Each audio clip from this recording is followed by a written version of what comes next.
Hi, everyone. This is Savvy Psychologist. I'm Dr. Ellen Hendrickson. And every week, I'll help you meet life's challenges with evidence-based research, a sympathetic ear, and zero judgment. So previously on the podcast, we've talked about how to deal with entitled individuals more demanding than The Rock's workout schedule, and so pushy you'd think the last lifeboat was almost full. But given the national conversations sparked by the recent Kavanaugh Supreme Court hearings, the subject of entitlement bears revisiting. When Kavanaugh responded to questions about his drinking behavior with, "I got into Yale," many people raised objections, not only about using a prestigious education as a moral defense, but also at the attitude of entitlement his answer implied. Now, not many of us will ever be in a position to vote yay or nay on a Supreme Court nominee, but we will likely encounter other forms of smaller, everyday entitlement. For example, a new hire may expect the choicest shifts without having to work her way up. A driver may decide to leapfrog a miles-long traffic jam by squeezing by on the shoulder. A passenger on the subway may blast a boombox, take up multiple seats, and otherwise disregard the rules intended for everyone. A customer might make multiple restaurant reservations to keep his options open, and then no-show all but one. And almost everyone has experienced the house guest who just won't leave.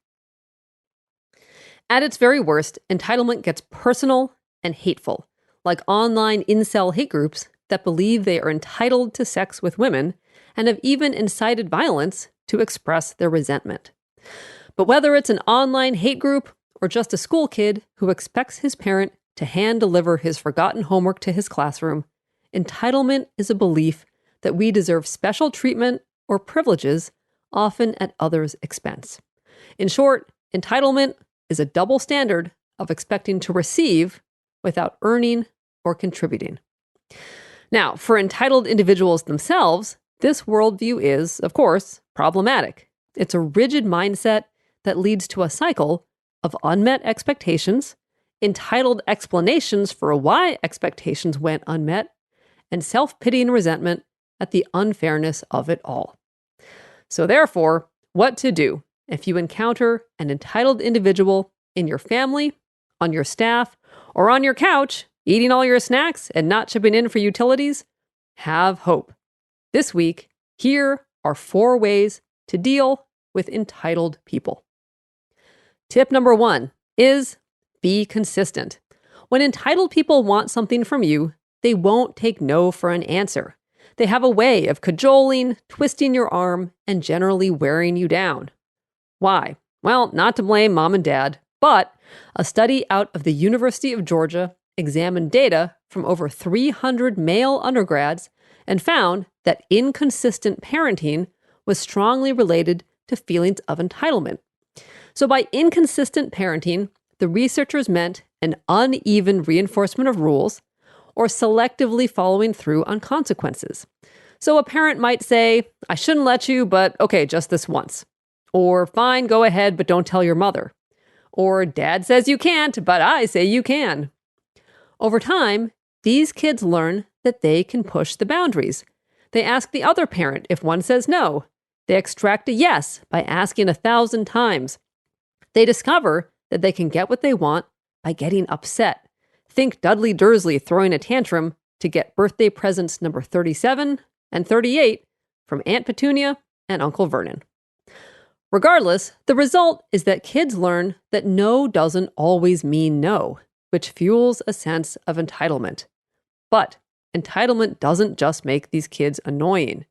In the University of Georgia study, the researchers took it a step further and found that in college, entitlement was related to coercive sexual behavior. So, be consistent with the entitled people in your life. Don't waffle on limits. Say what you'll do, and then do what you say. Put consequences into motion if they cross your boundaries. Now, admittedly, this is easier said than done. Entitled people will escalate when they hear no. So be ready for indignation, an argument, or even a meltdown. But then, hold fast. It's hard, but consider it an investment in not being taken advantage of in the future. Tip number 2, don't come to their rescue. All right, well, not to drag mom and dad through the mud again, but the same University of Georgia study found that overparenting, better known as helicopter parenting, also leads to entitlement. Why? Well, helicopter parenting is defined as developmentally inappropriate levels of control and assistance. And helicopter parenting can happen at any age, from always directing a toddler's play, like, here, wouldn't you like to add some red Legos to your tower? To doing a child's homework so she can get a good night's sleep, or calling a college professor about a poor grade on a child's behalf. Over and over, these kids learn that they can count on others to anticipate and take care of their needs, which leads to, you guessed it, a sense of entitlement. Therefore, if you're getting the sneaking sense that you're being manipulated into giving a raise, excusing an absence, or helping your friend move, knowing you won't get so much as a pizza out of it, it's okay to say no. You don't have to come to their rescue. In fact, you might be doing them a favor by expressing trust in their ability to work it out themselves.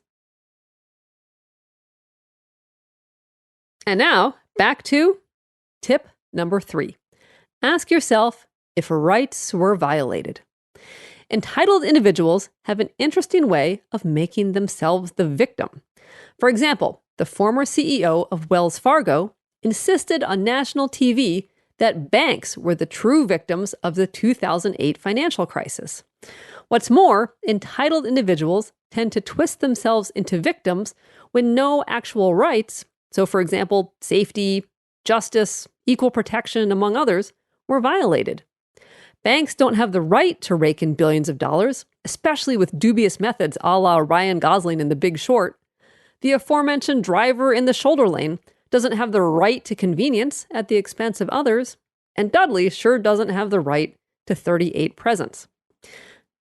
Nevertheless, entitled individuals have a way of convincing themselves and you that circumstances are unfair and the world owes them.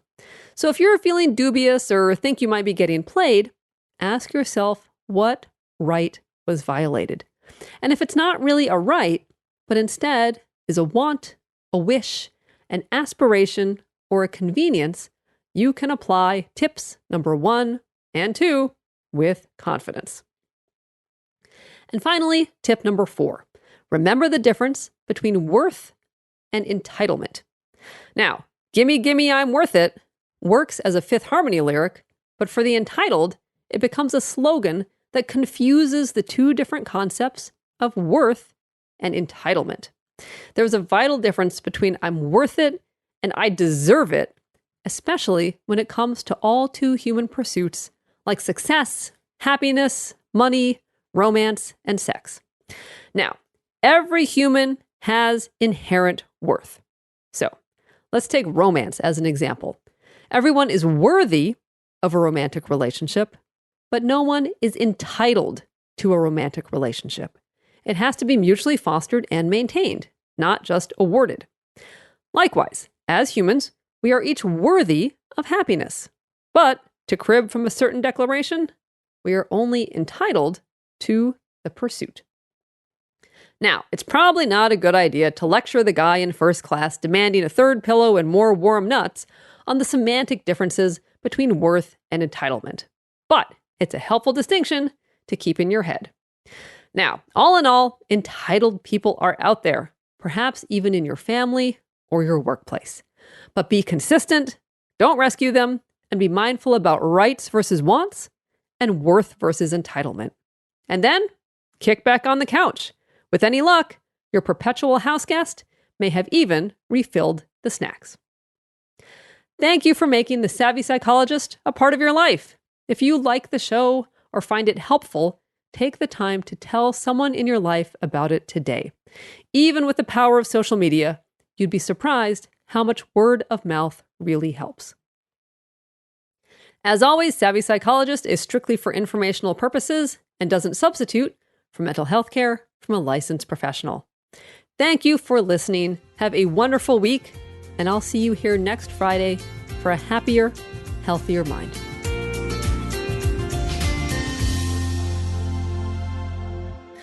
And a final note from the new podcast, U-Turns. Change is hard. How do you stay fearless when you feel uncertain? How do you switch directions without ending up completely lost? These are the questions that shape discussions on the new podcast, U-Turns. That's Y-O-U Turns. Join co-hosts Lisa and Jill as they talk about their own life changes and the experimentation, exploration, and transformation it took them to get there. The discussions are honest, inspiring, and funny because shift happens. So check out U-Turns every Wednesday wherever you get your podcasts. That's Y-O-U Turns.